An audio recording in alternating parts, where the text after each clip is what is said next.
Hi friends, ಎಲ್ರಿಗೂ ನಮಸ್ಕಾರ. ಜ್ಞಾನಗಂಗೋತ್ರಿ ಸಂಸ್ಥೆಯ ಇನ್ಕ್ವೆಸ್ಟ್ ಪ್ರಚಲಿತ ಘಟನೆಗಳ ಸರಣಿಗೆ ತಮ್ಮೆಲ್ಲರಿಗೂ ಮತ್ತೊಮ್ಮೆ ಸ್ವಾಗತ. ಇವತ್ತು ನಾವು ಸಂಚಿಕೆ ಸಂಖ್ಯೆ 1059 ಡಿಸ್ಕಸ್ ಮಾಡ್ತಾ ಇದ್ದೇವೆ. ದಿನಾಂಕ 24 ಫೆಬ್ರವರಿ 2026. ಇವತ್ತಿನ ಅಪ್ಡೇಟ್ಸನ್ನು ತಿಳಿಯೋ ಮುನ್ನ ಕಳೆದ ಸಂಚಿಕೆ 2 ಪ್ರಶ್ನೆಗಳ ಸರಿ ಉತ್ತರಗಳು, ಪ್ರಶ್ನೆ ಸಂಖ್ಯೆ 1ಕ್ಕೆ ಆಪ್ಷನ್ ಸಿ ಮತ್ತು ಪ್ರಶ್ನೆ ಸಂಖ್ಯೆ 2ಕ್ಕೆ ಆಪ್ಷನ್ ಸಿ ಸರಿ ಉತ್ತರವಾಗಿರುತ್ತೆ. ಹಾಗಿದ್ರೆ ಇವತ್ತಿನ ಮೊದಲನೇ ಪ್ರಶ್ನೆಗೆ ಬರೋಣ. ಇತ್ತೀಚೆಗೆ ಸುದ್ದಿಯಲ್ಲಿ ಕಂಡುಬರುವ ಡಾರ್ಕ್ ಸ್ಕೈ ಮಿಷನ್ ಪ್ರಾಥಮಿಕವಾಗಿ ಈ ಕೆಳಗಿನ ಗುರಿಗಳನ್ನು ಹೊಂದಿದೆ.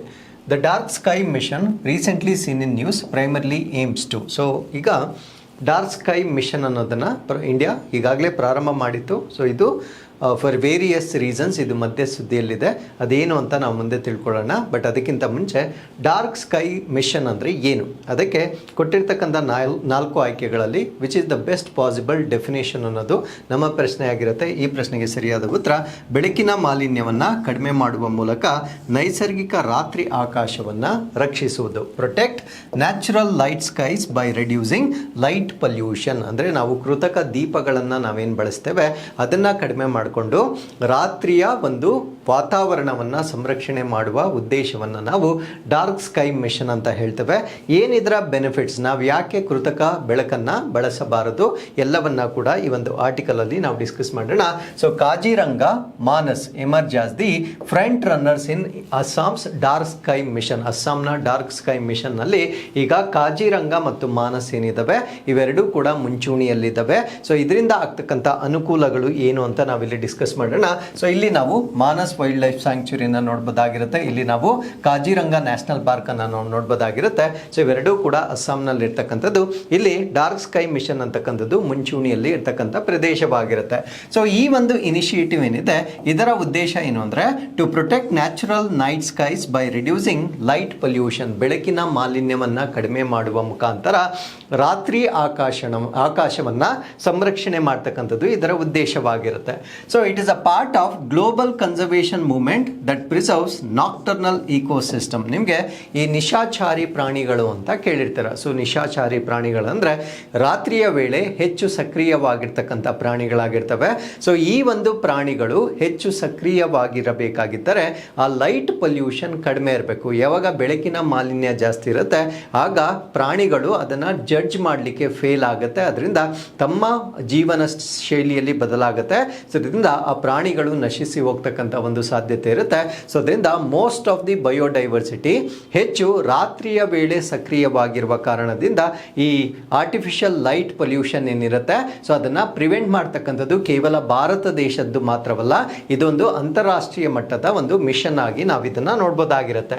ಸೊ ಇದರಿಂದ ಆಸ್ಟ್ರೋ ಟೂರಿಸಮ್, ಸೈಂಟಿಫಿಕ್ ಅಬ್ಸರ್ವೇಷನ್ ಮತ್ತು ಬಯೋಡೈವರ್ಸಿಟಿ ಪ್ರೊಟೆಕ್ಷನ್ ಜಾಸ್ತಿ ಆಗುತ್ತೆ. ಅಂದರೆ ಖಗೋಳ ಪ್ರವಾಸೋದ್ಯಮ ಜಾಸ್ತಿ ಆಗುತ್ತೆ, ವೈಜ್ಞಾನಿಕ ಅವಲೋಕನಗಳನ್ನು ಮಾಡ್ಬೋದಾಗಿರುತ್ತೆ ಮತ್ತು ಜೀವ ವೈವಿಧ್ಯತೆಯನ್ನು ನಾವು ಹೆಚ್ಚಾಗಿ ಸಂರಕ್ಷಣೆ ಮಾಡ್ತಕ್ಕಂಥದ್ದು ಕೂಡ ಇದರಿಂದ ಆಗ್ತಕ್ಕಂಥ ಬೆನಿಫಿಟ್ ಆಗಿರುತ್ತೆ. ಸೊ ಈಗ ಫ್ರಂಟ್ ರನ್ನರ್ ಅಂದರೆ ಈ ಒಂದು ಬೆಳಕಿನ ಮಾಲಿನ್ಯವನ್ನು ಕಡಿಮೆ ಮಾಡ್ತಕ್ಕಂಥ ಒಂದು ವಿಷಯದಲ್ಲಿ ಮುಂಚೂಣಿಯಲ್ಲಿರ್ತಕ್ಕಂಥ ತಾಣಗಳು ಯಾವುದು ಅಂತ ನಾವು ನೋಡೋದಾದರೆ ಕಾಜಿರಂಗ ನ್ಯಾಷನಲ್ ಪಾರ್ಕ್, ಇದನ್ನು ನಾವು highest pristine dark sky quality ಅಂತ ಕರಿತೇವೆ. ಅಂದರೆ ಪ್ರಿಸ್ಟೀನ್ ಅಂದರೆ ಪವಿತ್ರವಾದ, ಪವಿತ್ರ ಅಂತ ಯಾವಾಗ ಹೇಳ್ತೀವಿ ಅಂದರೆ ಮಾನವನ ಹಸ್ತಕ್ಷೇಪ ಅತ್ಯಂತ ಕಡಿಮೆ ಇರತಕ್ಕಂಥ ಪ್ರದೇಶಗಳನ್ನು ನಾವು ಪ್ರಿಸ್ಟೀನ್ ಇನ್ ನೇಚರ್ ಅಂತ ಹೇಳ್ತೇವೆ. ಈ ಕಾಜಿರಂಗ ಅಂತಕ್ಕಂಥದ್ದು ಸಮೀಕ್ಷೆ ಮಾಡಿದ ಎಲ್ಲ ಒಂದು ಪ್ರದೇಶಗಳಲ್ಲಿ ಬೆಳಕಿನ ಮಾಲಿನ್ಯದಿಂದ ಅತ್ಯಂತ ಪವಿತ್ರವಾಗಿರ್ತಕ್ಕಂಥ ಒಂದು ಪ್ರದೇಶವಾಗಿ ನಾವು ನೋಡ್ಬೋದಾಗಿರುತ್ತೆ. So excellent condition for low artificial light and night sky visibility. ಅಂದರೆ ರಾತ್ರಿಯ ಆಕಾಶವನ್ನು ನಾವು ತುಂಬ ಸ್ಪಷ್ಟವಾಗಿ ನೋಡಲಿಕ್ಕೆ, ಅಂದರೆ ಈ ಒಂದು ಬೆಳಕಿನ ಮಾಲಿನ್ಯ ಕಡಿಮೆ ಮಾಡ್ತಕ್ಕಂಥದ್ದು ಕೇವಲ ಪ್ರಾಣಿಗಳಿಗಾಗಿ ಮಾತ್ರವಲ್ಲ, ಈವನ್ ಬಾಹ್ಯಾಕಾಶದ ಒಂದು ಅಧ್ಯಯನಕ್ಕೂ ಕೂಡ ಇದು ತುಂಬ ಸೂಕ್ತವಾಗಿರುತ್ತೆ. ಸೊ ಅದಕ್ಕೆ ಅತ್ಯಂತ ಬೆಟರ್ ಪ್ಲೇಸ್ ಆಗಿ ನಾವು ಇದನ್ನು ನೋಡ್ಬೋದಾಗಿರುತ್ತೆ. ಎರಡನೇದನ್ನು ನಾವು ಮಾನಸ್ ನ್ಯಾಷನಲ್ ಪಾರ್ಕ್ ಅಂತ ಹೇಳ್ತೇವೆ. So close second with very high dark sky quality, ಅಂದರೆ ಅತ್ಯಂತ ಹೆಚ್ಚಿನ ಗಾಢ ಆಕಾಶದ ಗುಣಮಟ್ಟವನ್ನು ಹೊಂದಿರತಕ್ಕಂಥ 2ನೇ ಸ್ಥಾನದಲ್ಲಿರ್ತಕ್ಕಂಥ ಪ್ರದೇಶವಾಗಿರುತ್ತೆ. ಸೊ ಮೂರನೇದನ್ನು ನಾವು ದೀಮಾ ಹಸಾವೋ ಡಿಸ್ಟ್ರಿಕ್ಟ್ ಅಂತ ಹೇಳ್ತೇವೆ. So also identified as promising in promising thing ಆಗಿರುತ್ತೆ. ಅಂಡ್ ಥರ್ಡ್ ಹೈಯೆಸ್ಟ್ ಆಗಿರುತ್ತೆ. ಅಂದರೆ ದಿಮಾ ಹಸಾವೋ ಜಿಲ್ಲೆ ಅಂತಕ್ಕಂಥದ್ದು ಈ ಒಂದು ಡಾರ್ಕ್ ಸ್ಕೈಗೆ ಭರವಸೆಯನ್ನು ಮೂಡಿಸಿರ್ತಕ್ಕಂಥ ಮೂರನೇ ಒಂದು ಪ್ರದೇಶವಾಗಿ ನಾವು ನೋಡ್ಬೋದಾಗಿರುತ್ತೆ. ಸೊ ಕಾಜಿರಂಗದಲ್ಲಿ 94.6% ನ್ಯಾಚುರಲ್ ಡಾರ್ಕ್ನೆಸ್ ಇರುತ್ತೆ. ಮಾನಸ್ನಲ್ಲಿ 92.5% ಡಾರ್ಕ್ ಸ್ಕೈ ಇರುತ್ತೆ. ಮತ್ತು ದಿಮಾ ಹಸಾವೋದಲ್ಲಿ 87% ಡಾರ್ಕ್ ಸ್ಕೈಯನ್ನು ನಾವು ನೋಡ್ಬೋದಾಗಿರುತ್ತೆ. ಸೊ ಇದೇನಕ್ಕೆ ಇಂಪಾರ್ಟೆಂಟ್ ಆಗುತ್ತೆ ಅಂದರೆ, so as we have already discussed, ಈ ಒಂದು ನಾಕ್ಟರ್ನಲ್ ಆನಿಮಲ್ಸ್ ಏನಿರುತ್ತೆ, ಈ ನಿಶಾಚಾರಿ ಪ್ರಾಣಿಗಳಿಗೆ ಹೆಚ್ಚಿನ ಸೂಕ್ತವಾಗಿರ್ತಕ್ಕಂಥ ಒಂದು ಅಟ್ಮಾಸ್ಫಿಯರ್ ಅನ್ನು ನಾವು ಕ್ರಿಯೇಟ್ ಮಾಡ್ತಕ್ಕಂಥದ್ದು. ಅಂಡ್ ಬಯೋಡೈವರ್ಸಿಟಿ ಕನ್ಸರ್ವೇಷನ್ ಅಥವಾ ಜೀವ ವೈವಿಧ್ಯತೆಯ ಸಂರಕ್ಷಣೆಯನ್ನು ನಾವು ಹೆಚ್ಚು ಸುಲಭವಾಗಿ ಮಾಡಬಹುದಾಗಿರುತ್ತೆ. So position Assam as regional hub for astro tourism, ಅಂದರೆ ಅಸ್ಸಾಮನ್ನು ಈ ಖಗೋಳ ಪ್ರವಾಸೋದ್ಯಮದ ಪ್ರಮುಖ ಪ್ರವಾಸಿ ತಾಣವನ್ನಾಗಿ ಮಾಡ್ತಕ್ಕಂಥದ್ದು ಇದರ ಉದ್ದೇಶವಾಗಿರುತ್ತೆ. ಇದ್ರ ಜೊತೆಗೆ sustainable livelihood through nature based tourism, ಅಂದರೆ ಪ್ರವಾಸೋದ್ಯಮನ ಅಂದರೆ ಪ್ರಕೃತಿ ಆಧಾರಿತ ಪ್ರವಾಸೋದ್ಯಮವನ್ನು ಸೊ ಇದರಿಂದ ಹೆಚ್ಚು ಮಾಡ್ತಕ್ಕಂಥ ಒಂದು ಅನುಕೂಲ ಆಗ್ತಕ್ಕಂಥದ್ದನ್ನು ನಾವಿಲ್ಲಿ ನೋಡ್ಬೋದಾಗಿರುತ್ತೆ. ಇನ್ನು ಲಾಂಗ್ ಟರ್ಮ್ ವಿಷನ್ ಅನ್ನು ನಾವು ನೋಡೋದಾದ್ರೆ, so it aligns with international dark sky standards, ಅಂದರೆ ಅಂತಾರಾಷ್ಟ್ರೀಯ ಡಾರ್ಕ್ ಸ್ಕೈ ಮಾನದಂಡಗಳೇನಿರುತ್ತೆ ಅದರೊಂದಿಗೆ ಇದನ್ನು ಹೊಂದಿಕೆ ಮಾಡಲಾಗಿರುತ್ತೆ. And certification could take 1 to 3 years. But ಹೊಂದಿಕೆ ಮಾತ್ರ ಆಗಿದೆ, ಇನ್ನೂ ನಮಗೆ ಪ್ರಾಮಾಣೀಕರಣ ಬಂದಿರೋದಿಲ್ಲ. 1 ರಿಂದ 3 ವರ್ಷಗಳ ಸಮಯದಲ್ಲಿ ನಮಗೆ ಈ ಒಂದು ಪ್ರದೇಶಗಳಿಗೆ ಸರ್ಟಿಫಿಕೇಶನ್ ಕೂಡ ನಾವು ಎಕ್ಸ್ಪೆಕ್ಟ್ ಮಾಡಬಹುದಾಗಿರುತ್ತೆ. So with this let's get into question number 2. ಇತ್ತೀಚೆಗೆ ಫೆಬ್ರವರಿ 2026ರಲ್ಲಿ HIV ತಡೆಗಟ್ಟುವಿಕೆಗಾಗಿ ದೀರ್ಘಕಾಲ ಕಾರ್ಯನಿರ್ವಹಿಸುವ ಚುಚ್ಚುಮದ್ದಿನ ಔಷಧವಾದ ಲೆನಾಕ್ಯಾಪವಿರ್ ಅನ್ನು ಯಾವ ದೇಶವು ಬಿಡುಗಡೆ ಮಾಡಿದೆ? So which country recently began the rollout of lenacapavir, a long acting injectable medicine for HIV prevention in February 2026. So ಫೆಬ್ರವರಿಯಲ್ಲಿ ಒಂದು ಲಾಂಗ್ ಆಕ್ಟಿಂಗ್ HIV ಮೆಡಿಸಿನ್ ಅನ್ನು ಒಂದು ರಾಷ್ಟ್ರ ಡೆವಲಪ್ ಮಾಡಿದೆ. ಸೊ ಇದು HIVಯನ್ನು ಸಾಕಷ್ಟು ಕಡಿಮೆ ಮಾಡ್ತಕ್ಕಂಥ ಒಂದು ಔಷಧಿ ಇದಾಗಿರುತ್ತೆ. ಸೊ ಈ ಒಂದು ಔಷಧಿಯನ್ನ ಬಿಡುಗಡೆ ಮಾಡಿರ್ತಕ್ಕಂಥ ರಾಷ್ಟ್ರ ಯಾವುದು ಅನ್ನೋದು ನಮ್ಮ ಪ್ರಶ್ನೆ. ಈ ಪ್ರಶ್ನೆಗೆ ಸರಿಯಾದ ಉತ್ತರ ಜಿಂಬಾಬ್ವೆ ಈ ರೀತಿಯ ಒಂದು ಮೆಡಿಸಿನ್ ಅನ್ನ ಬಿಡುಗಡೆ ಮಾಡಿರುತ್ತೆ. ಸೊ ಈ ಒಂದು ಆರ್ಟಿಕಲ್ ಅಲ್ಲಿ ಆ ಮೆಡಿಸಿನ್ ಬಗ್ಗೆ ಮತ್ತೆ HIV ಏಡ್ಸ್ ನ ಬಗ್ಗೆ ಕೂಡ ಸಂಪೂರ್ಣ ಮಾಹಿತಿಯನ್ನ ನಾವು ಡಿಸ್ಕಸ್ ಮಾಡೋಣ. ಸೊ ಕಂಟ್ರಿಯ ಹೆಸರು ನಮಗೆ ಗೊತ್ತಾಯ್ತು, ಅದು ಜಿಂಬಾಬ್ವೆ. ಆ ಒಂದು ಮೆಡಿಸಿನ್ ಅನ್ನ ನಾವು ಲೆನಾಕ್ಯಾಪವಿರ್ ಅಂತ ಹೇಳ್ತೇವೆ. ಸೊ ಇದೊಂದು long acting injectable HIV prevention medicine ಆಗಿರುತ್ತೆ. ಅಂದ್ರೆ ದೀರ್ಘಕಾಲಿಕವಾಗಿ ಕೆಲಸ ಮಾಡ್ತಕ್ಕಂಥ ಇಂಜೆಕ್ಷನ್ ರೂಪದಲ್ಲಿ ಕೊಡ್ತಕ್ಕಂಥ ಒಂದು HIV ಔಷಧಿಯಾಗಿ ನಾವು ಇದನ್ನು ನೋಡ್ಬೋದಾಗಿರುತ್ತೆ. ಸೊ ಇದನ್ನು ಫೆಬ್ರವರಿ 2026ರಿಂದ ಬಳಕೆ ಮಾಡಲಿಕ್ಕೆ ಮಾಡಲಾಗಿರುತ್ತೆ. ಸೊ ಇದು first countries among the first countries worldwide to roll out this twice yearly injectable prevention option ಆಗಿರುತ್ತೆ. ಅಂದರೆ ಇದು ವರ್ಷಕ್ಕೆ 2 ಬಾರಿ ಕೊಡಬೇಕಾಗಿರ್ತಕ್ಕಂಥ ಒಂದು ಮೆಡಿಸಿನ್ ಆಗಿರುತ್ತೆ. ಸೊ ಈ ಒಂದು ಮೆಡಿಸಿನ್ ಅನ್ನು ಹೊರತಂದಿರ್ತಕ್ಕಂಥ ವಿಶ್ವದಾದ್ಯಂತದ ಮೊದಲ ರಾಷ್ಟ್ರವಾಗಿ ನಾವು ಇದನ್ನು ನೋಡ್ಬೋದಾಗಿರುತ್ತೆ. ಹಾಗಿದ್ರೆ ಲೆನಾಕ್ಯಾಪವಿರ್ ಈ ಒಂದು ಮೆಡಿಸಿನ್ ಬಗ್ಗೆ ನಾವು ಡಿಸ್ಕಸ್ ಮಾಡೋದಾದ್ರೆ, so it prevents HIV infection, prep ಅಂದ್ರೆ ಪ್ರೀ ಎಕ್ಸ್ಪೋಜರ್ ಪ್ರೊಫೈಲಾಕ್ಸಿಸ್, ಅಂದ್ರೆ ಯಾರು ಈ ಒಂದು HIVಗೆ ಇನ್ನೂ ಕೂಡ ಎಕ್ಸ್ಪೋಸ್ ಆಗಿರಲ್ಲ, ಅದರ ಅರ್ಥ ಏನು ಅಂದ್ರೆ ಆ ಒಂದು ವೈರಸ್ ಜೊತೆಗೆ ಕಾಂಟ್ಯಾಕ್ಟ್ಗೆ ಬಂದಿರೋದಿಲ್ಲ, ಅವರನ್ನ ಇದು ಹೆಚ್ಚಾಗಿ ಪ್ರಿವೆಂಟ್ ಮಾಡ್ತಕ್ಕಂಥದ್ದು, ಅಂದ್ರೆ ಮುಂದೆ ಆ ಒಂದು ಸೋಂಕು ಬರದ ಇರುವ ಹಾಗೆ ನೋಡಿಕೊಳ್ತಕ್ಕಂಥ ಒಂದು ಔಷಧಿ ಆಗಿರುತ್ತೆ. ಸೊ ಇದು ಟ್ವೈಸ್ ಇಯರ್ ಇಂಜೆಕ್ಷನ್ ಆಗಿರುತ್ತೆ. ಎವ್ರಿ 6 months ನಲ್ಲಿ ಒಂದು ಇಂಜೆಕ್ಷನ್ ಅನ್ನ ತೆಗೆದುಕೊಳ್ಬಹುದಾಗಿರುತ್ತೆ. ಸೊ ಇದನ್ನ ಡೆವಲಪ್ ಮಾಡಿರ್ತಕ್ಕಂಥವ್ರು ಗೈಲೀಡ್ ಸೈನ್ಸಸ್ ಅಂತಕ್ಕಂಥ ಒಂದು ಕ್ಯಾಲಿಫೋರ್ನಿಯಾ ಬೇಸ್ಡ್ ಕಂಪನಿ ಡೆವಲಪ್ ಮಾಡಿರ್ತಕ್ಕಂಥ ಒಂದು ಮೆಡಿಸಿನ್ ಆಗಿರುತ್ತೆ. ಸೊ ಇದಕ್ಕೆ ಸಪೋರ್ಟ್ ಮಾಡಿರ್ತಕ್ಕಂಥವ್ರು US government, global fund to fight AIDS, TB and malaria. So ಇವರ ಬೆಂಬಲದ ವತಿಯಿಂದ ಈ ಒಂದು ಮೆಡಿಸಿನ್ ಅನ್ನ ಡೆವಲಪ್ ಮಾಡಲಾಗಿರುತ್ತೆ. ಈಗ HIV ಬಗ್ಗೆ ನಾವು ಡಿಸ್ಕಸ್ ಮಾಡೋದಾದ್ರೆ, HIV ಫುಲ್ ಫಾರ್ಮ್ ಏನು ಅಂದ್ರೆ ಹ್ಯೂಮನ್ ಇಮ್ಯುನೋ ಡೆಫಿಷಿಯನ್ಸಿ ವೈರಸ್ ಅಂತ ಹೇಳ್ತಕ್ಕಂಥದ್ದು. ಇದು ಯಾವ ಕ್ಯಾಟಗರಿಗೆ ಸೇರಿರುತ್ತೆ ಅಂದ್ರೆ ಇದನ್ನ ನಾವು ರೆಟ್ರೋ ವೈರಸ್ ಅಂತ ಕರಿತೇವೆ. ರೆಟ್ರೋ ವೈರಸ್ ಅಂತ ಯಾವಾಗ ಕರಿತೀವಿ ಅಂದ್ರೆ, ನಾರ್ಮಲಿ ನಮ್ಮಲ್ಲೆಲ್ಲ DNA ಅಂತಕ್ಕಂಥದ್ದು ಅದನ್ನ RNA ಆಗಿ ಕನ್ವರ್ಟ್ ಆಗುತ್ತೆ. This is natural process. ಇದು ಎಲ್ಲ ಜೀವಿಗಳಲ್ಲೂ ನಡೀತಕ್ಕಂಥದ್ದು. ಈವನ್ ನಮ್ಮಲ್ಲೂ ಕೂಡ RNA DNA ಇಂದ ಉತ್ಪತ್ತಿ ಆಗ್ತಕ್ಕಂಥದ್ದು. ಸಪೋಸ್ RNA ಇಂದ DNA ಉತ್ಪತ್ತಿ ರಿವರ್ಸ್ ಆದ್ರೆ ಆ ರೀತಿಯ ವೈರಸ್ ಅನ್ನ ನಾವೇನಂತ ಕರಿತೀವಿ ಅಂದ್ರೆ ರೆಟ್ರೋ ವೈರಸ್ ಅಂತ ಕರಿತೇವೆ. ಸೊ ಅಲ್ಲಿಗೆ HIV ಅಂತಕ್ಕಂಥದ್ದು ಕೂಡ ಒಂದು ರೆಟ್ರೋ ವೈರಸ್ ಆಗಿರುತ್ತೆ. RNA ಇಂದ DNA ನ ಉತ್ಪತ್ತಿ ಮಾಡ್ತಕ್ಕಂಥ ಒಂದು ಸಾಮರ್ಥ್ಯ ಇರುತ್ತೆ. ಸೊ ಇದು ನಮ್ಮ ರೋಗ ನಿರೋಧಕ ಶಕ್ತಿಯ ಮೇಲೆ ಅದು ಅಟ್ಯಾಕ್ ಮಾಡುತ್ತೆ. ಸೊ ರೋಗ ನಿರೋಧಕ ಶಕ್ತಿ ಏನು ನಮ್ಮ ದೇಹದಲ್ಲಿ CD4 T ಸೆಲ್ಸ್ ಅಂತ ಇರುತ್ತೆ, ಕ್ಲಸ್ಟರ್ ಡಿಫರೆನ್ಶಿಯೇಟೆಡ್ ಸೆಲ್ಸ್ ಅಂತ ಹೇಳ್ತೇವೆ. ಇದನ್ನ ಇನ್ ಶಾರ್ಟ್ ನಾವು CD4 T ಸೆಲ್ಸ್ ಅಂತ ಕರಿತೇವೆ. ಸೊ ಈ ಒಂದು CD4 T ಸೆಲ್ಸ್ ಅಂತಕ್ಕಂಥದ್ದು ನಮಗೆ ರೋಗ ನಿರೋಧಕ ಶಕ್ತಿಯನ್ನ ಕೊಡ್ತಕ್ಕಂಥ ಕೋಶಗಳಾಗಿರ್ತವೆ. ಸೊ HIV ವೈರಸ್ ಈ ಒಂದು CD4 ಸೆಲ್ಸ್ ಅನ್ನ ಅಟ್ಯಾಕ್ ಮಾಡೋದ್ರಿಂದ ಆ ವ್ಯಕ್ತಿಯಲ್ಲಿರ್ತಕ್ಕಂಥ ರೋಗ ನಿರೋಧಕ ಶಕ್ತಿ ಬಹಳಷ್ಟು ಕಾಂಪ್ರಮೈಸ್ ಆಗ್ತಕ್ಕಂಥ ಒಂದು ಕಾಯಿಲೆ ಆಗಿರುತ್ತೆ. ಸೊ ಇಫ್ ಅನ್ಟ್ರೀಟೆಡ್, ಇದನ್ನ ನಾವು ಪ್ರಾರಂಭಿಕ ಹಂತದಲ್ಲಿ ಚಿಕಿತ್ಸೆ ನೀಡದಿದ್ದಲ್ಲಿ ಇದು ಏಡ್ಸ್ ಆಗಿ ಕನ್ವರ್ಟ್ ಆಗುತ್ತೆ. ಏಡ್ಸ್ ಅನ್ನ ನಾವು ಅಕ್ವೈರ್ಡ್ ಇಮ್ಯುನೋ ಡೆಫಿಷಿಯನ್ಸಿ ಸಿಂಡ್ರೋಮ್ ಅಂತ ಹೇಳ್ತೇವೆ. ಸೊ HIV ಅನ್ನ ಟ್ರೀಟ್ ಮಾಡದೇ ಇದ್ದಲ್ಲಿ ಅದು ಏಡ್ಸ್ ಆಗಿ ಕನ್ವರ್ಟ್ ಆಗ್ತಕ್ಕಂಥ ಒಂದು ಕಾಯಿಲೆ ಆಗಿರುತ್ತೆ. So what HIV does in the body, ನಮ್ಮ ದೇಹದಲ್ಲಿ ಈ ವೈರಸ್ ಏನೇನು ಬದಲಾವಣೆಗಳನ್ನ ಮಾಡುತ್ತೆ ಅಂದ್ರೆ, ಸೊ ಇದು ಮೊದಲು ನಮ್ಮ ರಕ್ತವನ್ನ ಪ್ರವೇಶ ಮಾಡುತ್ತೆ, ಬ್ಲಡ್ ಸ್ಟ್ರೀಮ್ ಅನ್ನ ಎಂಟರ್ ಆಗುತ್ತೆ. ಸೊ ಇದು ಡೆಸ್ಟ್ರಾಯ್ಡ್ CD4 ಇಮ್ಯೂನ್ ಸೆಲ್ಸ್, ನಮ್ಮ ದೇಹದಲ್ಲಿರ್ತಕ್ಕಂಥ CD4 ಸೆಲ್ಗಳನ್ನ ಡೆಸ್ಟ್ರಾಯ್ ಮಾಡುತ್ತೆ. ಅದಾದ್ಮೇಲೆ ನಮ್ಮ ಇಮ್ಯೂನ್ ಸಿಸ್ಟಮ್ ಅಂತಕ್ಕಂಥದ್ದು ವೀಕ್ ಆಗುತ್ತೆ. ಸೊ ಇದರಿಂದ ನಮ್ಮ ಬಾಡಿ ದುರ್ಬಲವಾಗುತ್ತೆ. ಯಾವಾಗ ನಮ್ಮ ದೇಹ ದುರ್ಬಲವಾಗುತ್ತೆ, ಆಪರ್ಚುನಿಸ್ಟಿಕ್ ಮೈಕ್ರೋ ಆರ್ಗ್ಯಾನಿಸಮ್ಸ್ ಅಂತ ಹೇಳ್ತೇವೆ, ಅವಕಾಶವಾದಿ ಅಂತ ನಾವೇನು ಹೇಳ್ತೇವೆ. ಸೊ ಅದು ನಮ್ಮನ್ನ ಯಾವಾಗ ರೋಗ ನಿರೋಧಕ ಶಕ್ತಿ ಕಡಿಮೆ ಆಗುತ್ತೆ ಅಂತ ಕಾಯ್ತಾ ಇರ್ತವೆ, ಆ ರೀತಿಯ ಎಲ್ಲ ರೋಗಗಳು ಆ ಒಂದು ಏಡ್ಸ್ ಪೇಷಂಟ್ಗೆ ಅಟ್ಯಾಕ್ ಆಗ್ತಕ್ಕಂಥದ್ದನ್ನ ನಾವು ಒಂದು ಸಿಸ್ಟಮ್ ಆಗಿ ನಾವು ನೋಡ್ಬೋದಾಗಿರುತ್ತೆ. ನಾವು what is the difference between HIV ಮತ್ತೆ ಏಡ್ಸ್? HIV ಏಡ್ಸ್ಗೆ ಇರ್ತಕ್ಕಂಥ ವ್ಯತ್ಯಾಸ ಏನು ಅಂದ್ರೆ, HIV ಅಂತಕ್ಕಂಥದ್ದು ಕೇವಲ ವೈರಸ್. ಆ ವೈರಸ್ ಅನ್ನ ನಾವೇನಂತ ಕರಿತೀವಿ ಅಂದ್ರೆ HIV ಅಂತ ಕರಿತೇವೆ. A person can live many years with HIV if treated. ಅಂದ್ರೆ ಅವರು ಕೇವಲ HIV ಅನ್ನ ಮಾತ್ರ ಹೊಂದಿರ್ತಾರೆ, ಅದು ಏಡ್ಸ್ ಆಗಿ ಕನ್ವರ್ಟ್ ಆಗೋದಿಲ್ಲ. ಸರಿಯಾದ ಚಿಕಿತ್ಸೆಯನ್ನ ನೀಡುವ ಮುಖಾಂತರ ದೀರ್ಘಕಾಲಿಕವರೆಗೆ ಅವರನ್ನ HIV ಏಡ್ಸ್ ಆಗಿ ಕನ್ವರ್ಟ್ ಆಗೋದನ್ನ ನಾವು ಪ್ರಿವೆಂಟ್ ಮಾಡಬಹುದಾಗಿರುತ್ತೆ. ಸೊ ಈಗ ಏಡ್ಸ್ ಅನ್ನ ನಾವು ಡಿಸ್ಕಸ್ ಮಾಡೋದಾದ್ರೆ, HIV ಯ ಮುಂದುವರೆದ ಭಾಗವನ್ನ ಅಂದ್ರೆ ಅದಕ್ಕೆ ಚಿಕಿತ್ಸೆ ನೀಡದಿದ್ದಾಗ ಆ ಒಂದು ಕಂಡೀಷನ್ ಅನ್ನ ನಾವು ಏಡ್ಸ್ ಅಂತ ಕರೀತಕ್ಕಂಥದ್ದು. So diagnosed when CD4 count drops below 200 cells per mm3. ಅಂದ್ರೆ ಯಾವಾಗ ನಾವು HIV ನ ಏಡ್ಸ್ ಅಂತ ಕರಿತೀವಿ ಅಂದ್ರೆ, ಆ ಒಂದು ವ್ಯಕ್ತಿಯಲ್ಲಿರ್ತಕ್ಕಂಥ ಈ ಒಂದು CD4 ಕೋಶಗಳೇನಿರ್ತವೆ ಅದು 1 mm3 ಅಲ್ಲಿ ನಾವು ಮೆಷರ್ ಮಾಡಿದಾಗ 200 ಸೆಲ್ಸ್ಗಳಿಗಿಂತ ಕಡಿಮೆ ಇದ್ದರೆ ಆ ವ್ಯಕ್ತಿಗೆ ಏಡ್ಸ್ ಬಂದಿದೆ ಅಥವಾ HIV ಅಂತಕ್ಕಂಥದ್ದು ಏಡ್ಸ್ ಆಗಿದೆ ಅಂತಕ್ಕಂಥ ಒಂದು ಇಂಡಿಕೇಶನ್ ಆಗಿರುತ್ತೆ. ಸಿವಿಯರ್ ಆಪರ್ಚುನಿಸ್ಟಿಕ್ ಇನ್ಫೆಕ್ಷನ್ಸ್ ಡೆವಲಪ್ ಆಗುತ್ತೆ. ಅಂದ್ರೆ ಬೇರೆ ಬೇರೆ ಕಾಯಿಲೆಗಳು ಕೂಡ, ಯಾಕಂದ್ರೆ ಯಾವಾಗ ರೋಗ ನಿರೋಧಕ ಶಕ್ತಿ ಕುಂದಿಸುತ್ತೆ ಬೇರೆ ಬೇರೆ ಎಲ್ಲ ಕಾಯಿಲೆಗಳು ಅವರಲ್ಲಿ ಬರುತ್ತೆ. ಸೊ ಆಗ ಗೊತ್ತಾಗುತ್ತೆ HIV ಅಂತಕ್ಕಂಥದ್ದು ಏಡ್ಸ್ ಆಗಿ ಕನ್ವರ್ಟ್ ಆಗಿದೆ ಅನ್ನೋದು ನಮಗೆ ಗೊತ್ತಾಗುತ್ತೆ. ಹಾಗಿದ್ರೆ ಈ ಒಂದು ಕಾಯಿಲೆ ಒಬ್ಬರಿಂದ ಇನ್ನೊಬ್ಬರಿಗೆ ಹೇಗೆ ಟ್ರಾನ್ಸ್ಮಿಟ್ ಆಗುತ್ತೆ ಅಂದ್ರೆ, ಅನ್ಪ್ರೊಟೆಕ್ಟೆಡ್ ಸೆಕ್ಷುವಲ್ ಕಾಂಟ್ಯಾಕ್ಟ್, ಯಾರಿಗೆ HIV ವೈರಸ್ ಇರುತ್ತೆ ಅವರ ಜೊತೆ ಅಸುರಕ್ಷಿತ ಲೈಂಗಿಕ ಸಂಪರ್ಕವನ್ನ ಮಾಡಿದಾಗ ಇದು ಸ್ಪ್ರೆಡ್ ಆಗುತ್ತೆ. ಸೊ ವೆಜೈನಲ್, ಏನಲ್, ಓರಲ್ ಸೆಕ್ಸ್ ವಿತೌಟ್ ಪ್ರೊಟೆಕ್ಷನ್, ರಕ್ಷಣೆ ಇಲ್ಲದೆ ಯೋನಿ, ಗುದದ್ವಾರ ಮತ್ತು ಮೌಖಿಕ ಸಂಭೋಗವನ್ನ ಮಾಡುವ ಮುಖಾಂತರ ಕೂಡ ಈ ಒಂದು ವೈರಸ್ ಒಬ್ಬರಿಂದ ಇನ್ನೊಬ್ಬರಿಗೆ ಸ್ಪ್ರೆಡ್ ಆಗುತ್ತೆ.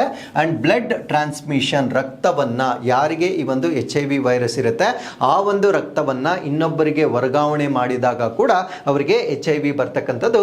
ಅಂಡ್ ಮದರ್ ಟು ಚೈಲ್ಡ್, ತಾಯಿಯಿಂದ ಮಕ್ಕಳಿಗೆ during pregnancy, during child birth and through breast feeding ಅಂದರೆ ಸ್ತನಪಾನದ ಮುಖಾಂತರ, ಇದನ್ನ ಮೆಡಿಸಿನ್ಸ್ ಅನ್ನ ಕೊಡುವ ಮುಖಾಂತರ ಪ್ರಿವೆಂಟ್ ಮಾಡಬಹುದಾಗಿರುತ್ತೆ.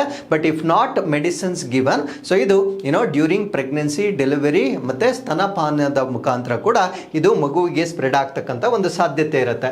ಸೊ ಇದಕ್ಕೆ ಇರ್ತಕ್ಕಂಥ ಒಂದು ಎಕ್ಸ್ಪೋಜರ್ ಅಂದ್ರೆ occupational exposure like needle stick injuries in health care settings, ಅಂದ್ರೆ ಆರೋಗ್ಯ ಆರೈಕೆ ಒಂದು ಕ್ಷೇತ್ರದಲ್ಲಿ ಈ ಸಿರಿಂಜ್ಗಳೇನಿರ್ತವೆ ಆ ಸಿರಿಂಜ್ಗಳೊಂದಿಗೆ ಕಾಂಟ್ಯಾಕ್ಟ್ಗೆ ಬರುವುದರಿಂದ ಕೂಡ ಇದು ಒಬ್ಬರಿಂದ ಇನ್ನೊಬ್ಬರಿಗೆ ಸ್ಪ್ರೆಡ್ ಆಗುತ್ತೆ. ಹಾಗಿದ್ರೆ ಇದು ಯಾವ ಕಾರಣಗಳಿಂದ ಸ್ಪ್ರೆಡ್ ಆಗೋದಿಲ್ಲ? ಹಗ್ ಮಾಡೋದ್ರಿಂದ ಅಂದ್ರೆ ತಬ್ಬಿಕೊಳ್ಳುವುದರಿಂದ ಇದು ಸ್ಪ್ರೆಡ್ ಆಗೋದಿಲ್ಲ.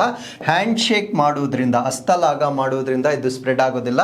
ಶೇರಿಂಗ್ ಫುಡ್, ಆಹಾರವನ್ನ ಹಂಚಿಕೊಳ್ತಕ್ಕಂಥದ್ದು, ಮಸ್ಕಿಟೋ ಬೈಟ್, ಸೊಳ್ಳೆ ಕಡಿತದಿಂದ ಇದು ಸ್ಪ್ರೆಡ್ ಆಗೋದಿಲ್ಲ.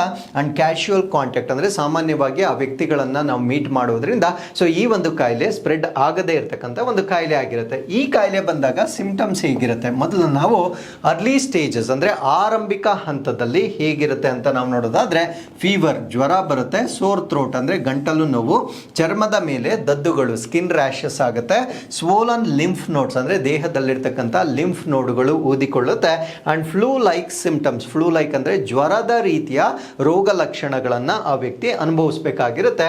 ಸೊ ಲೇಟೆನ್ಸಿ ಸ್ಟೇಜಲ್ಲಿ ಅಂದರೆ ರೋಗ ತುಂಬ ಪ್ರೋಗ್ರೆಸಿವ್ ಆಗೋದಕ್ಕಿಂತ ಮುಂಚೆ ಇರ್ತಕ್ಕಂಥ ಸ್ಟೇಜನ್ನು ನಾವು ಲೇಟೆನ್ಸಿ ಅಂತ ಕರಿತೇವೆ. ಸೊ ಆಫನ್ ನೋ ಸಿಂಪ್ಟಮ್ಸ್, ಯಾವುದೇ ರೋಗ ಲಕ್ಷಣಗಳು ಇರೋದಿಲ್ಲ. Virus still active but slower, ಆ ಒಂದು ವೈರಸ್ ಸಕ್ರಿಯವಾಗಿದೆ ಬಟ್ ನಿಧಾನಗತಿಯಲ್ಲಿ ಅದು ಆಕ್ಟಿವ್ ಇರುತ್ತೆ. ಸೊ ಆ ಒಂದು ಸ್ಟೇಜನ್ನು ನಾವು ಕ್ಲಿನಿಕಲ್ ಲೇಟೆನ್ಸಿ ಅಂತ ಕರಿತೇವೆ. ಸೊ ಇನ್ನು ಅಡ್ವಾನ್ಸ್ ಸ್ಟೇಜ್ ಆದಾಗ ಅಂದರೆ ತುಂಬ ಮುಂದುವರೆದಾಗ ಅಂದರೆ HIV ಏಡ್ಸ್ ಆಗಿ ಪರಿವರ್ತನೆಗೊಂಡಾಗ ಸಿವಿಯರ್ ವೇಟ್ ಲಾಸ್ ಆಗುತ್ತೆ, ಅಂದರೆ ಅವರ ದೇಹದ ತೂಕ ತುಂಬ ನಷ್ಟವಾಗುತ್ತೆ. ಕ್ರೋನಿಕ್ ಡಯೋರಿಯಾ ಅಂದರೆ ಅತಿಸಾರ ತುಂಬ ಜಾಸ್ತಿ ಆಗುತ್ತೆ, ಟ್ಯೂಬರ್ಕ್ಯುಲೋಸಿಸ್ ಕ್ಷಯ ರೋಗ ಬರುತ್ತೆ, ನಿಮೋನಿಯಾ ಬರುತ್ತೆ, ಮತ್ತೆ ಕೆಲವೊಂದು ಕ್ಯಾನ್ಸರ್ಗಳು ಕೂಡ ಅವರಿಗೆ ಬರ್ತಕ್ಕಂಥ ಸಾಧ್ಯತೆಯನ್ನು ನಾವಿಲ್ಲಿ ನೋಡ್ಬೋದಾಗಿರುತ್ತೆ.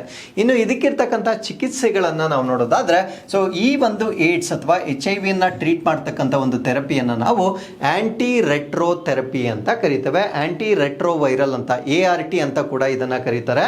ಆಂಟಿ ರೆಟ್ರೋ ವೈರಲ್ ಅಂತ ಯಾಕೆ ಕರೀತಾರೆ ಅಂದರೆ ಇದು ಬರ್ತಕ್ಕಂಥದ್ದು ಒಂದು ರೆಟ್ರೋ ವೈರಸ್ನಿಂದ, ಅದಕ್ಕೆ ಇದಕ್ಕೆ ವಿರುದ್ಧವಾಗಿ ಕೊಡುವ ಔಷಧಿಗಳಾಗಿರುವುದರಿಂದ ಆಂಟಿ ರೆಟ್ರೋ ವೈರಲ್ ಥೆರಪಿ ಅಂತ ಹೇಳ್ತಕ್ಕಂಥದ್ದು. ಅಂಡ್ ಕಾಂಬಿನೇಷನ್ ಆಫ್ ಮೆಡಿಸಿನ್ಸ್ ಅಂದರೆ ಕೆಲವೊಂದು ಔಷಧಿಗಳನ್ನು ಇಲ್ಲಿ ಕಂಬೈನ್ ಮಾಡ್ತಾರೆ. ಅಂಡ್ ಈ ಒಂದು ಔಷಧಿಗಳನ್ನು ಪ್ರತಿದಿನ ತೆಗೆದುಕೊಳ್ಬೇಕಾಗಿರುತ್ತೆ. ಅಂಡ್ ಕಂಟ್ರೋಲ್ಸ್ ವೈರಸ್ ಅಂದರೆ ಇದು ಯಾವುದೇ ರೀತಿಯ ಸಂಪೂರ್ಣ ಗುಣಮುಖವನ್ನಾಗಿ ಮಾಡೋದಿಲ್ಲ, ಬಟ್ ಆ ಒಂದು ವೈರಸ್ ಅಂತಕ್ಕಂಥದ್ದು ಫರ್ದರ್ ಮಲ್ಟಿಪ್ಲೈ ಆಗದ ಹಾಗೆ ಕಾಪಾಡಿಕೊಳ್ತಕ್ಕಂಥ ಒಂದು ವ್ಯವಸ್ಥೆ ಆಗಿರುತ್ತೆ.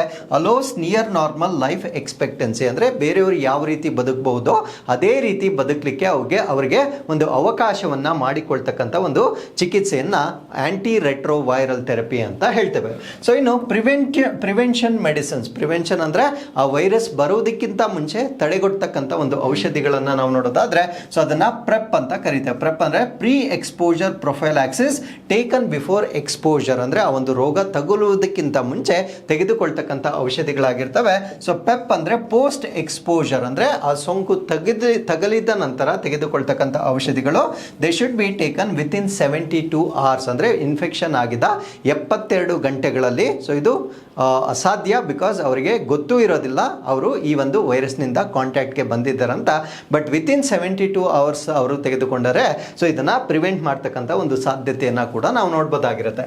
ಇನ್ನು ಕೀ ಫ್ಯಾಕ್ಟ್ಸನ್ನು ನಾವು ನೋಡೋದಾದರೆ, HIV has no cure yet, HIVಗೆ ಇದುವರೆಗೂ ಸಂಪೂರ್ಣ ಚಿಕಿತ್ಸೆ ಡೆವಲಪ್ ಆಗಿರೋದಿಲ್ಲ. Effective treatment can reduce viral load to undetectable levels, ಅಂದರೆ ಸರಿಯಾಗಿ ಚಿಕಿತ್ಸೆ ಮಾಡಿದಾಗ ಸೊ ಇದು ಪತ್ತೆ ಆಗದ ಒಂದು ಮಟ್ಟದಲ್ಲಿ ಈ ಒಂದು ರೋಗವನ್ನು ನಾವು ನಿಯಂತ್ರಣ ಮಾಡಬಹುದಾಗಿರುತ್ತೆ. So with this let's get into question number 3. Eat right station ಪ್ರಾಮಾಣೀಕರಣವನ್ನು ಯಾವ ಸಂಸ್ಥೆಯ ಉಪಕ್ರಮದ ಅಡಿಯಲ್ಲಿ ನೀಡಲಾಗುತ್ತದೆ?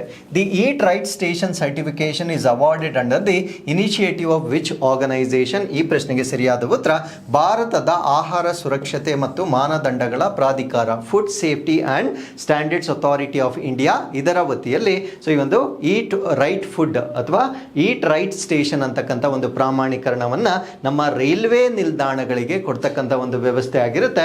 ಈಗ 5 ಸ್ಟೇಷನ್ಗಳಿಗೆ ಈ ಒಂದು ಅವಾರ್ಡನ್ನು ಕೊಟ್ಟಿರುವ ಕಾರಣದಿಂದ ಇದು ಸುದ್ದಿಯಲ್ಲಿರ್ತಕ್ಕಂಥ ಒಂದು ವಿಷಯವಾಗಿರುತ್ತೆ.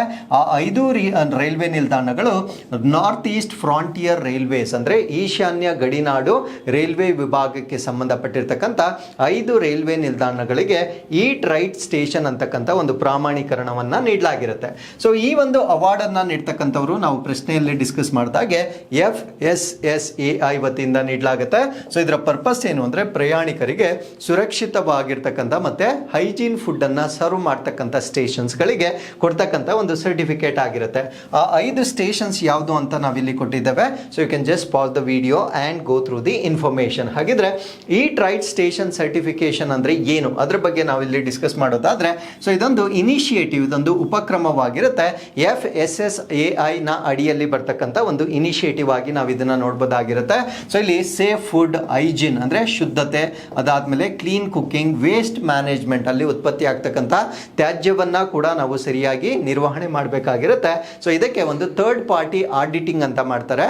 ಸೊ ಥರ್ಡ್ ಪಾರ್ಟಿ ಆಡಿಟಿಂಗ್ ಮಾಡುವ ಮುಖಾಂತರ ಸೊ ಈ ಒಂದು ಸರ್ಟಿಫಿಕೇಟ್ ಅನ್ನ ನೀಡಲಾಗುತ್ತೆ. So India US special force exercise, ಇದನ್ನ ನಾವು ವಜ್ರ ಪ್ರಹಾರ್ ಅಂತ ಹೇಳ್ತೇವೆ.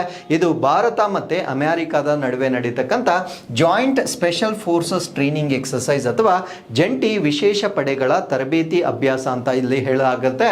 ಸೊ ಇದು special units from both India ಮತ್ತೆ ಯುನೈಟೆಡ್ ಸ್ಟೇಟ್ಸ್, ಅಂದ್ರೆ ಭಾರತ ಮತ್ತೆ ಅಮೆರಿಕದಿಂದ ವಿಶೇಷ ಪಡೆಗಳು ಇಲ್ಲಿ ಪಾರ್ಟಿಸಿಪೇಟ್ ಮಾಡ್ತವೆ. ನಮ್ಮ ಭಾರತ ದೇಶದಿಂದ Indian army special forces participate ಮಾಡಿದ್ರೆ US ನಿಂದ US ಸ್ಪೆಷಲ್ ಆಪರೇಷನ್ ಫೋರ್ಸಸ್ ಇದರಲ್ಲಿ ಪಾರ್ಟಿಸಿಪೇಟ್ ಮಾಡ್ತಕ್ಕಂಥದ್ದು. ಸೊ ಈ ಒಂದು ಅಭ್ಯಾಸ ಏನಿದೆ ಇದನ್ನ ಪ್ರಥಮ ಬಾರಿಗೆ 2010 ನಲ್ಲಿ ಇದನ್ನ ಸ್ಟಾರ್ಟ್ ಮಾಡ್ತಾರೆ. ಸೊ ಇದನ್ನ ಆನ್ಯುಯಲಿ, ವಾರ್ಷಿಕವಾಗಿ ಅಥವಾ ನಿಯರ್ ಆನ್ಯುಯಲ್ ಅಂದ್ರೆ ಒಂದೊಂದು ವರ್ಷಕ್ಕೆ ಹತ್ತಿರವಾಗಿ ಈ ಒಂದು ಇವೆಂಟ್ ಅನ್ನ ಕಂಡಕ್ಟ್ ಮಾಡಲಾಗುತ್ತೆ. So alternates between locations India and United States, ಭಾರತದಲ್ಲಿ ಒಂದ್ಸರಿ ಮತ್ತೆ ಅಮೆರಿಕದಲ್ಲಿ ಇನ್ನೊಮ್ಮೆ ನಡೆಸ್ತಕ್ಕಂಥ ಒಂದು ಅಭ್ಯಾಸವಾಗಿರುತ್ತೆ. So with this we come to inquest challenge number 1059. This is question number 1. You can just pass the video here, go to the question and give us the answer, and this is question number 2. ಸೊ ಇಲ್ಲಿಗೆ ಈ ಒಂದು ದಿನಾಂಕದ ಎಲ್ಲ ಅಪ್ಡೇಟ್ಸ್ಗಳು complete ಆಗಿರುತ್ತೆ. Once again I'll meet you with next updates. Till then keep reading, take care of yourselves, and thank you very much for watching this.